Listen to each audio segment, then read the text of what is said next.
Karon ng suol sa Domingo sa Pentecostes, kita nagsaulog sa adlaw nga tawhan sa ato ang simbahan.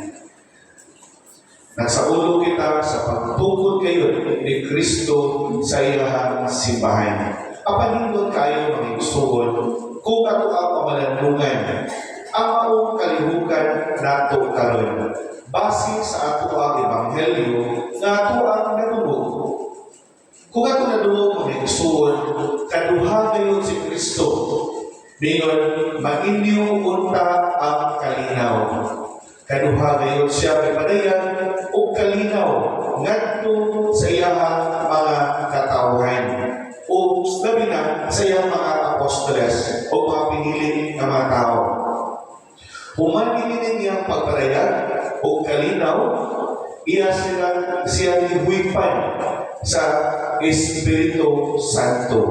O humani ang lihuipan siya ang Espiritu Santo, yumihatag siya sa gahom sa pagpasaylo o sala.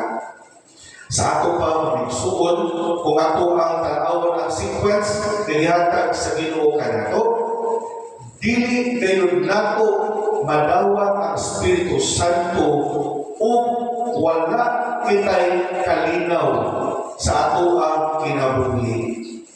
O wala nato ang kalinaw sa atong kinabuhi, wala ang Espiritu Santo. O kita dili makapasaylo ngadto sa ato ang isig katao.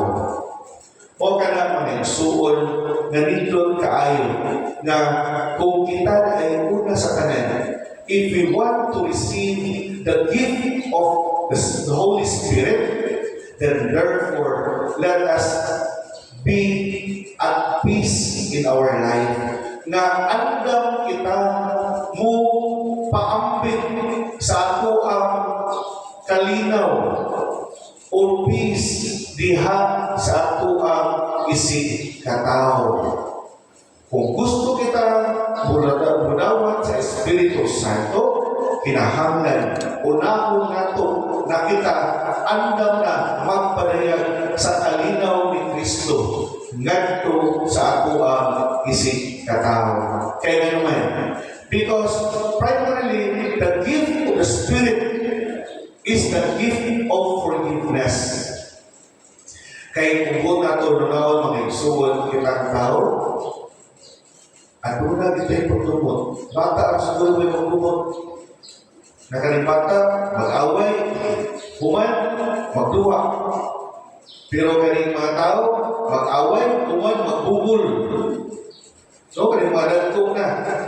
Upaw ka na mga igsuon na nindot ginay kaayo na kung kita makabao kayo diha sa paghatag o kalinaw, abot kita makahatag o pasaylo sa atong sikataw. Kaya kung wala ang Espiritu Santo sa ato ang kinabuhi mga igsuon, ang ato ang kinabuhi usab, unsa man, dili kayo siya magpalinawon. Dahil kita kontra, dahil kita ikramo sa kinabuhi, no? Dahil kita mga imuko sa kinabuhi. Kaya kita sa Facebook pa, no? Kita kinahanglan, we must be responsible for this. Kaya ba magsigitag shoutout, sigitag magulbul, more kung sa mga tawanan, dahil kita sa kontra. No? Nagpasabot na mga igsuon na wa tayo kalinaw sa kinabuhi o wa tayo kalinaw sa kinabuhi, wa tayo ang Ginoo sa ato ang kinabuhi o wa ang Ginoo sa ato kinabuhi, and therefore we cannot forgive our brothers and sisters. Una, magpabilin ta madinungtanon, nagpabilin ta sukok, nagpabilin ta sa kalagot o uban pa. Wala kong nabuhat, sila nag-anawan, sila nag-magulpo, sila nag-shoutout ka ng Facebook, uwan pa. Instead of sharing the light of God to others, Mona, diha usab sa inyong pamilya, ang pamilya nga walang kalinaw sa usag-usag, magpabilin na yun, dili magmalinawon. And they, kung magpabilin and they remain, nga nagpuyog, nga wala sila magpasaylo ay sa usag-usag. Magbubog kayo ang pamilya. Gubog kayo ang pamilya. Bisan pagsigit at simba, apan kung dili ta makahatag og kalinaw sa mga tao, o dili nato makabot ang total forgiveness diha sa pamilya, wa kayo'y kalinaw ang pamilya. Busa ka ito mga banang asawa. So if you want to attain peace and harmony and unity in your family, papasayo kayo mo sa susa. Sige na mag-away, sige na maglalis. No? Muna na importante ikayo sa pamilya ng Isun na ay kalinaw. Muna, ang kamuntang mga manatiayon, kamong mga ginikanan, maugay una ang buhatag, no? We will have catalyst of peace in our life.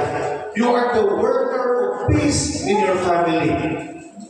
Dili punta ka mo source sa away.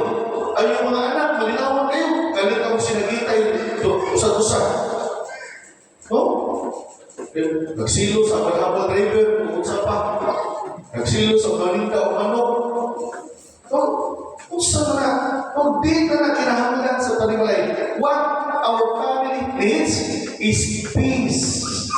And if there is peace, there is God.